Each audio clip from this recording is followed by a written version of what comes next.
ನಿಮಗೂ ಆ್ಯಕ್ಟಿಂಗ್ ಮಾಡೋದ್ರಲ್ಲಿ ಇಂಟ್ರೆಸ್ಟ್ ಇದೆಯಾ? ಎಲ್ಲಿ ಹೋಗ್ಬೇಕು ಏನು ಮಾಡಬೇಕು ಅಂತ ಗೊತ್ತಿಲ್ವಾ? ಬೇರೆ ಕಡೆ ಆಪರ್ಚುನಿಟಿಗೆ ಹುಡುಕಿ ಸಾಕಾಗೋಗಿದೆಯಾ? ಈ ವಿಡಿಯೋ ನೋಡಿ, ನಿಮ್ಗೆಲ್ಲ ಗೊತ್ತಾಗುತ್ತೆ. Hello squad, welcome back to another video. ಎಲ್ಲರಿಗೂ ನಮಸ್ಕಾರ ಕನ್ನಡ ಜನತೆಗೆ. ಇವತ್ತೆಲ್ಲಿ ಬಂದಿದ್ದೀವಿ ಅಂತ ನೋಡಿದ್ರೆ ನಾಗರಬಾವಿಗೆ ಬಂದಿದ್ದೀವಿ, ಬೆಂಗಳೂರಲ್ಲಿ. ಎಲ್ಲಿಗಂತ ಏನಂತ ನೋಡಿದ್ರೆ, ಇವಾಗ ಬಂದ್ಬಿಟ್ಟು ನನಗೆ ಆ್ಯಕ್ಟಿಂಗ್ ಮೇಲೆ ತುಂಬ ಇಷ್ಟ, ಆ್ಯಕ್ಟಿಂಗ್ ಕಲಿಬೇಕಂತನೂ ಆಸೆ. ಹೆಂಗೆ ಹೋಗೋದು, ಹೆಂಗೆ ಈ ಫೀಲ್ಡ್ ಒಳಗೆ ಹೋಗೋದು, ಆ್ಯಕ್ಟಿಂಗ್ ಫೀಲ್ಡ್ ಒಳಗೆ ಅಂತ ನನಗೆ ಗೊತ್ತಿಲ್ಲ. ಅದಕ್ಕೋಸ್ಕರ ನಾನು ಎಲ್ಲಿ ಬಂದಿದ್ದೀನಿ ಅಂತ ನೋಡಿದ್ರೆ ಎಂ ಸ್ಟಾರ್ ಕ್ಯಾಸ್ಟಿಂಗ್ ಹೌಸ್ಗೆ ಬಂದಿದ್ದೀನಿ. ನಿಮಗೆ ಇದ್ರ ಒಳಗೆ ಹೋಗ್ತಾ ಕಂಟಿನ್ಯೂ ಮಾಡ್ತೀನಿ. ಮತ್ತೆ ನಿಮಗೆ ರವಿ ಸರ್ ಹತ್ರನೂ ಮಾತಾಡಿಸ್ತೀನಿ. ಇದ್ರ ಬಗ್ಗೆ ಎಲ್ಲ ಡೀಟೇಲ್ಸ್ ಅವ್ರ ಹತ್ರ ತಿಳ್ಕೊರೋಣ, ಬನ್ನಿ.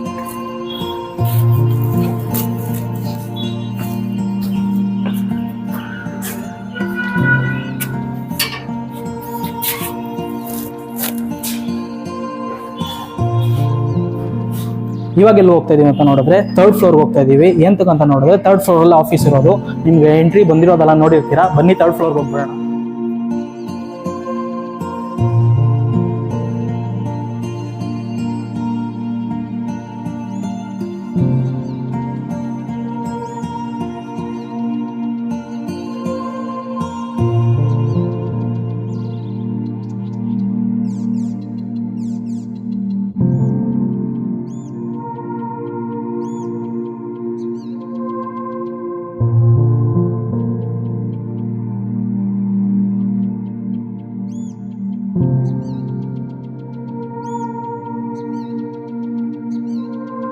ಇವಾಗ ಆಲ್ರೆಡಿ ನೋಡ್ಬೋದು, ನಾವು ಎಂ ಸ್ಟಾರ್ ಕಾಸ್ಟಿಂಗ್ ಹೌಸ್ ಒಳಗೆ ಬಂದ್ಬಿಟ್ಟಿದ್ದೀವಿ. ಇನ್ನು ಮುಂದೆ ಸಾರ್ ಹತ್ರ ಹೋಗಿ ನಾವು ಮಾತಾಡ್ಬಿಟ್ಟು ಹೇಗೆ ಅಂತ ತಿಳ್ಕೊಳ್ಳೋಣ, ಬನ್ನಿ. ಇವಾಗ ನೋಡ್ಬೋದು, ಆಲ್ರೆಡಿ ನಾವು ಕಾಸ್ಟಿಂಗ್ ಹೌಸ್ ಒಳಗೆ ಬಂದಿದ್ದೀವಿ. ಸಾರ್ ಹತ್ರ ಮಾತಾಡೋಣ. ನಮಸ್ಕಾರ ಸರ್.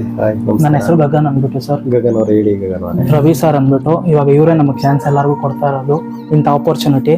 ಅವ್ರ ಹತ್ರ ಕೇಳೋಣ ಎಷ್ಟು ವರ್ಷದಿಂದ ಸ್ಟಾರ್ಟ್ ಆಗಿದೆ ಏನು ಅಂತಲ್ಲ.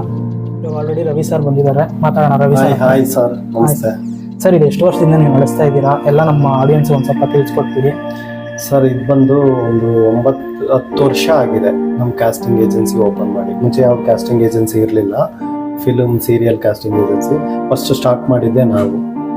ಮುಂಚೆ ಇನ್ನೊಂದು ಏರಿಯಾದಲ್ಲಿತ್ತು ಬ್ರಾಂಚು. ಇದು ಬಂದು ಒಂದು 5 to 6 years ಆಗಿದೆ ಏಜೆನ್ಸಿ, ಕಾಸ್ಟಿಂಗ್ ಏಜೆನ್ಸಿ ಓಪನ್ ಮಾಡಿ. ನಂದೇನು ಉದ್ದೇಶ ಅಂತ ಅಂದ್ರೆ, ನಾನು ಕಲಾವಿದ ಬಂದೆ ಇಂಡಸ್ಟ್ರಿಗೆ.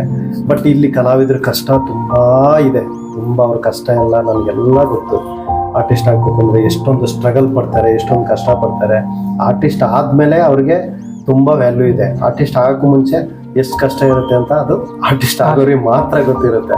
ಸೊ ಹಂಗಾಗಿ ನಾನು ಕಲಾವಿದ ಹಾಕೊಂಡೆ. ಆಮೇಲೆ ಇಲ್ಲಿ ಕಷ್ಟ ಎಲ್ಲ ನೋಡ್ಕೊಂಡು, ಯಾಕೆ ನಾನೇ ಇನ್ನೊಬ್ರಿಗೆ ಚಾನ್ಸ್ ಕೊಡೋ ಅನ್ನೋ ಒಂದು ವೇದಿಕೆನ ಕಲ್ಪಿಸ್ಕೋಬಾರ್ದು, ಮಾರ್ಗದರ್ಶನ ಕೊಡೋದು.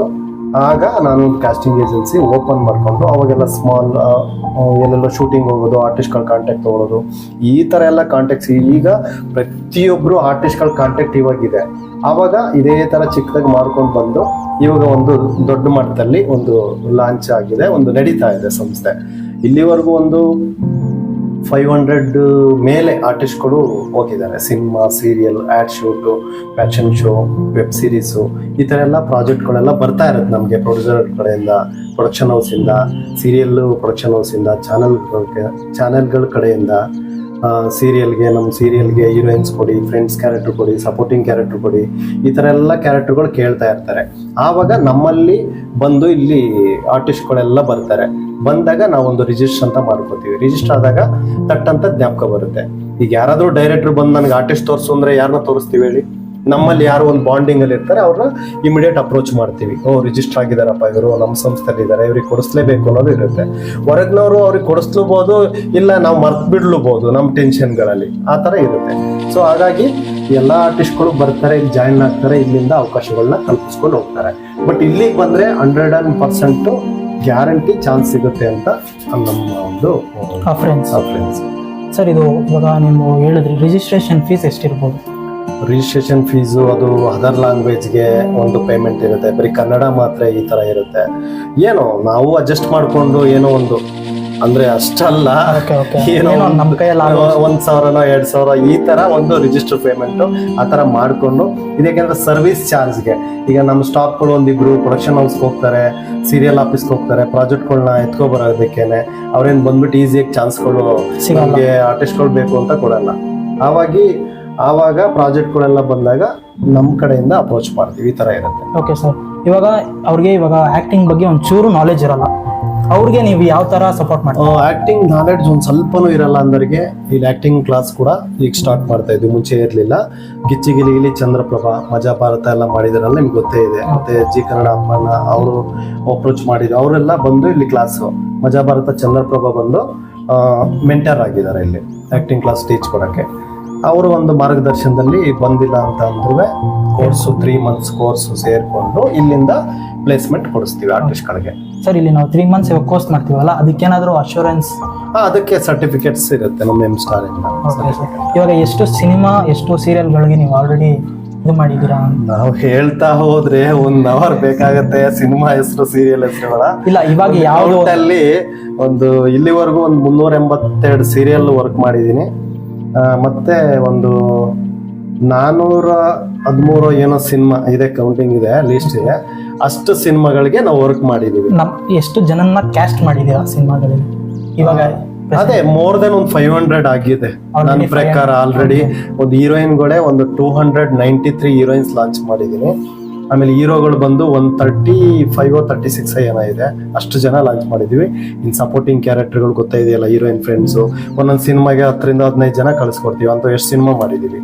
ಸೊ ಈ ತರ ಕೌಂಟ್. ಸರ್, ಇವಾಗ ನಂತರ ಹ್ಯಾಂಡಿಕ್ಯಾಪ್ಗಳು ಇರ್ತಾರೆ, ಅವ್ರಿಗೆ ನೀವೇನಾದ್ರೂ ಆಪರ್ಚುನಿಟಿಗಳು? ಸರ್, ನನಗೆ ಒಂಥರ ಭಾವುಕತೆಯಲ್ಲಿ ಹೇಳ್ಬೇಕು ಅಂದ್ರೆ, ಇಷ್ಟೊಂದೆಲ್ಲ ಸಾಧನೆ ಮಾಡಿ ನನಗಂತೂ ಈ ತರದ ಇರೋರಿಗೆ ಫಸ್ಟ್ ಪ್ರಿಫರೆನ್ಸ್ ಕೊಟ್ಟು ಏನೋ ಒಂದು ಬೆಳೆಸಿದ್ರೆ ಅವ್ರೊಂದು ಕನಸು ನನ್ಸಾಗುತ್ತೆ. ಏನೋ ಒಂದು ಆಸೆ ಇಟ್ಕೊಂಡಿರ್ತಾರೆ, ಎಲ್ಲಾ ಅಂಗಾಂಗಗಳು ಇದ್ಕೊಂಡು ಏನ್ ಬೇಕಾದ್ರೂ ಮಾಡ್ಬೋದು. ಅಂಗ ಇಲ್ಲದೆ ಇದ್ದಾಗ ಅವರು ಸಾಧನೆ ಮಾಡೋದು ಅದು ಒಂದು ಯಶಸ್ಸು ಅಂತ ಅನ್ಕೋತೀನಿ ನಾನು. ಸರ್, ಇವಾಗ ಅವ್ರಿಗೆ ಓದಕ್ಕೆ ಬರೆಯಕ್ಕೆ ಬರಲ್ಲ, ಬಟ್ ಏನಂದ್ರೆ ಅವ್ರಿಗೆ ಇಂಟ್ರೆಸ್ಟ್ ಇರುತ್ತೆ ಆಕ್ಟಿಂಗ್ ಮೇಲೆ. ಇವಾಗ ನಿಮ್ದು ಆಕ್ಟಿಂಗ್ ಕೋರ್ಸ್ಗೆ ಸೇರ್ಕೊಂಡಿರ್ತಾರೆ, ನೀವು ಅವ್ರಿಗೆ ಹೇಳ್ಕೊಡ್ತೀರಾ ಅಂತ? ಓದಕ್ಕೆ ಬರೆಯಕ್ಕೆ ಬರಲ್ಲ ಅಂದ್ರೆ ಸ್ವಲ್ಪ ಕಷ್ಟ ಆಗುತ್ತೆ.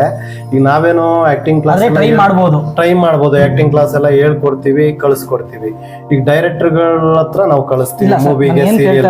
ಅಂದ್ರೆ ಇವಾಗ ಇಲ್ಲಿ ನಿಮ್ಗೆ ಆಕ್ಟಿಂಗ್ ಕ್ಲಾಸ್ ಅಲ್ಲಿ ಬರ್ತಾರೆ, ಮೀನ್ಸ್ ಇಲ್ಲಿ ಜಾಯ್ನ್ ಆಗ್ತಾರೆ, ಅದು ಏನಿರುತ್ತೋ ಅದು ಕಟ್ಬಿಟ್ಟು ಇಲ್ಲಿ ಜಾಯ್ನ್ ಆಗ್ತಾರೆ. ಅಂತವ್ರಿಗೆ ನೀವು ಇಲ್ಲಿ ಒಂದ್ ಸ್ವಲ್ಪ ಮೋಟಿವೇಟ್ ಮಾಡಿದ್ರೆ ನಿಮ್ಗೆ ಅಲ್ಲಿ ಏನು, ಇಲ್ಲಿ ನಾವು 90% ಮೋಟಿವೇಟ್ ಮಾಡೇ ಕಳ್ಸೋದು. ಈಗ ಅವ್ರಿಗೆ ಗೊತ್ತಿಲ್ಲ ಅಂದ್ರೆ, ನೋಡಪ್ಪ ಹಿಂಗ್ ಕ್ಯಾಮ್ರಾ ಹಿಂಗಿರುತ್ತೆ, ಹಿಂಗ್ ಫೇಸ್ ಮಾಡ್ಬೇಕು, ಈ ತರ ಡೈಲಾಗ್ ಹೇಳ್ಬೇಕು, ನವರಸಗಳೆಲ್ಲ ಕಲ್ತ್ಕೋಬೇಕು, ಅದೆಲ್ಲ ಟ್ರೈನ್ ಮಾಡಿ ಅಪ್ರೋಚ್ ಮಾಡ್ತೀವಿ. ಇಲ್ಲಿ 9 ನವರಸಗಳು ಹೇಳ್ಕೊಟ್ಬಿಡ್ತೀರಾ? ಆಕ್ಟಿಂಗ್ ಕೋರ್ಸ್ ಇರುತ್ತಲ್ಲ, 3 ತಿಂಗಳು ಕೋರ್ಸು, ಅದ್ರಲ್ಲೆಲ್ಲ ಕಲಿಸ್ತಾರೆ. ಇವಾಗ ನೋಡ್ಬೋದು, ಎಲ್ಲ ಹೇಳಿದ್ದಾರೆ ಸಾರು ಈ ಆಫೀಸ್ ಬಗ್ಗೆ ಮತ್ತೆ M-Star ಕ್ಯಾಸ್ಟಿಂಗ್ ಹೌಸ್ ಬಗ್ಗೆ. ಇನ್ನೂ ನಿಮ್ಗೆ ಹೆಚ್ಚಿನ ಮಾಹಿತಿ ಬೇಕಂದ್ರೆ M-Star ಕ್ಯಾಸ್ಟಿಂಗ್ ಹೌಸ್ದು ಡೀಟೇಲ್ಸ್ ಕೆಳಗೆ ಕೊಟ್ಟಿರ್ತೀನಿ. 10 ವರ್ಷದಿಂದ ಆಲ್ರೆಡಿ ಬ್ರ್ಯಾಂಡ್ ಆಗಿದೆ ಇದು M-Star ಅನ್ನೋದು. ಇನ್ನು ನೀವು ಹೆಚ್ಚಿನ ಮಾಹಿತಿಗೆ ಕೆಳಗೆ ಡೀಟೇಲ್ಸ್ ಕೊಟ್ಟಿರ್ತೀನಿ, ಅವ್ರನ್ನ ಕಾಂಟ್ಯಾಕ್ಟ್ ಮಾಡಿ. ಆಯ್ತು, ತುಂಬಾ ಧನ್ಯವಾದಗಳು ನಮ್ಮ ಕರ್ನಾಟಕ ಜನತೆಗೆ. ಜೈ ಹಿಂದ್, ಜೈ ಕರ್ನಾಟಕ. ನೋಡ್ಕೊಂಡ್ ಬಂದಿದ್ದೀರಾ? ಇದೇ ತರ ನಿಮ್ಗೆ ಒಳ್ಳೆ ವಿಡಿಯೋಸ್ ಬೇಕು ಅಂದ್ರೆ ನಮ್ಮ ಚಾನಲ್ನ ಸಬ್ಸ್ಕ್ರೈಬ್ ಮಾಡ್ಕೊಳ್ಳಿ, ಲೈಕ್ ಮಾಡಿ, ಶೇರ್ ಮಾಡಿ, ಕಮೆಂಟ್ ಮಾಡಿ. ಮತ್ತೆ ಈ ತರ ಪ್ರೋತ್ಸಾಹ ಕೊಡ್ತಾ ಇರಿ. ಇನ್ನೂ ಒಳ್ಳೆ ವಿಡಿಯೋಸ್ ಬರೋದಿದೆ. ಇದೇ ತರ ಒಳ್ಳೆ ಕಂಟೆಂಟ್ಗಳು, ನಿಮ್ಗೆ ಯೂಸ್ಫುಲ್ ಆಗೋ ಕಂಟೆಂಟ್ಗಳು, ಮತ್ತೆ ಟ್ರಾವೆಲ್ ಕಂಟೆಂಟ್ಸು, ಫುಡ್ ಕಂಟೆಂಟ್ಸ್ ಎಲ್ಲ ಬರ್ತಾ ಇದೆ. ಇನ್ನು ಮುಂದೆ ಒಂದೊಂದೇ ಲೈನ್ ಆಗಿ ಬಿಡ್ತಾ ಇದ್ದೀನಿ. ಈ ಥರನೇ ಸಪೋರ್ಟ್ ಮಾಡ್ತಾ ಇರಿ. ನಿಮಗೆ M-Star ಕ್ಯಾಸ್ಟಿಂಗ್ ಹೌಸ್ದು ಡೀಟೇಲ್ಸ್ ಬೇಕಂದರೆ ಇಲ್ಲೇ